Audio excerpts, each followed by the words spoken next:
Oh merde! Merde, j'ai oublié mes gants.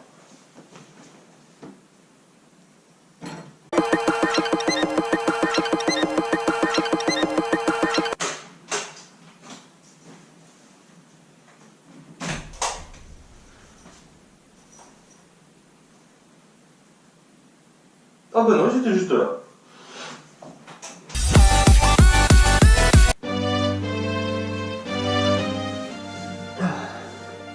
Hey, salut les petits loups! Ça y est, j'ai enfin mes gants.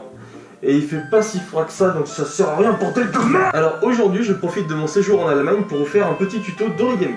Ah, l'Allemagne. Sa culture, son architecture. À qui je vais faire croire ça? L'Allemagne, c'est avant tout la bière! La bière!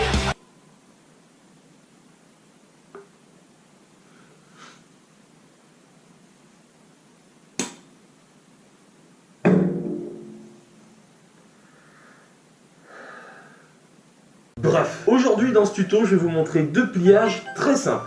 Alors le premier, c'est un pliage que j'avais mis au point en primaire. Voilà, à l'époque, j'adorais déjà jouer avec des petits bouts de papier et emmerder mes professeurs. Et on s'en branle. Pour ce premier pliage, il vous faudra un petit rectangle de papier. Alors pour les mesures du rectangle, c'est assez arbitraire. Il faudrait simplement que la longueur vale environ 3 fois la largeur. Dans un premier temps, vous allez joindre le bord supérieur et le bord inférieur sans plier la feuille.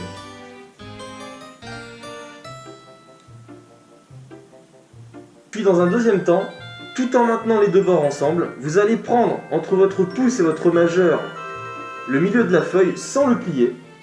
Et avec votre index, vous allez imprimer un petit pli au centre de la feuille. Et voilà. Maintenant, vous pouvez observer que quand on appuie sur les deux bords de la feuille, la figure bouge et se ferme comme un bec. À l'époque, j'appelais ça un poc-poc. Ou un coin-coin, un tchoup-tchoup, peut-être un chomp-chomp. Mais au pire, on s'en branle. Bon, on va pas se mentir, hein, c'était un pliage pour les gamins. Hein. D'ailleurs, si vous dessinez deux petits yeux sur le dessus, hein, ça fait comme un petit animal et vous pouvez faire marrer vos gosses. Allez, donne le trombone. Allez, donne le trombone. C'est bien. Je t'emmerde.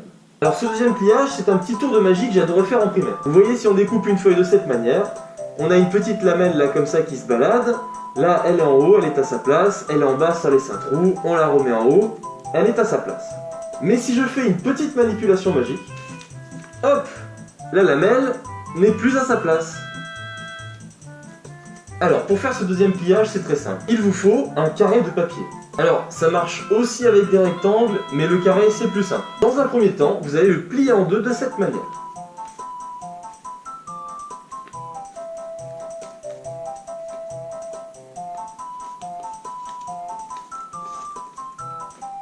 Alors, de l'un des côtés de la ligne centrale, vous allez séparer le bord du carré en deux.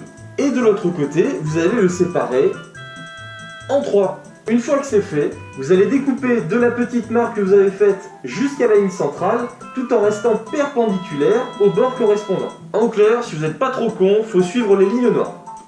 Voilà, vous obtenez alors cette figure. Tout ce que vous avez à faire, c'est de maintenir un bord fixe et de retourner l'autre à l'envers tout en marquant le pli. Et forcément, la petite lamelle qui est ici a l'air d'être en trop. Et voilà les petits loups, c'était très court mais j'espère que ça vous a plu. Voilà, actuellement je suis en Allemagne comme vous l'aurez compris mais sans mon matériel, donc vous aurez cette vidéo un peu plus tard. En attendant, je vous retrouve très bientôt dans une prochaine vidéo et je vous laisse sur ces images. Allez, ciao!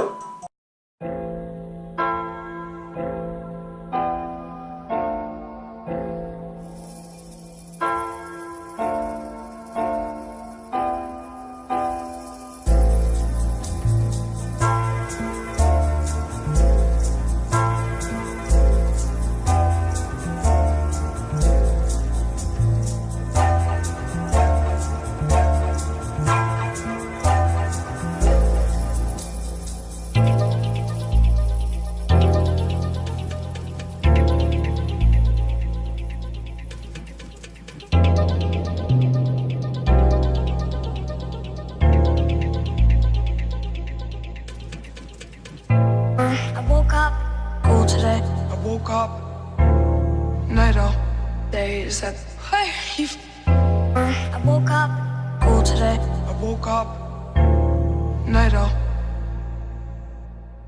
I woke up cold today. I woke up night out. Days that you call me? I woke up cold today. I woke up night out. Days that I woke up cold today. I woke up night out. Days that